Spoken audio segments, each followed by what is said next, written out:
Praise the Lord.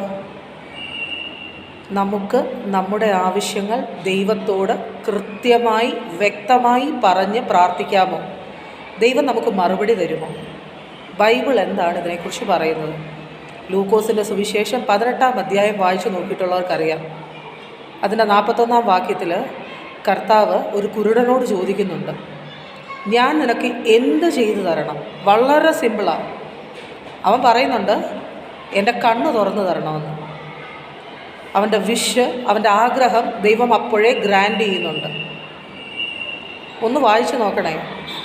പ്രാർത്ഥന എന്ന് പറയുന്നത് അത്ര സിമ്പിളാണ്. ദൈവത്തോടുള്ള കമ്മ്യൂണിക്കേഷൻ അത്ര സിമ്പിളായിട്ടും സാധ്യമാണെന്ന് ബൈബിൾ നമുക്ക് പഠിപ്പിച്ചു തരുന്നുണ്ട്.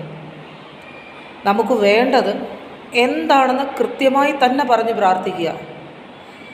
കർത്താവിനോട് അടുത്ത് ചെല്ലാം, കർത്താവ് നമ്മളോടും അടുത്ത് വരും.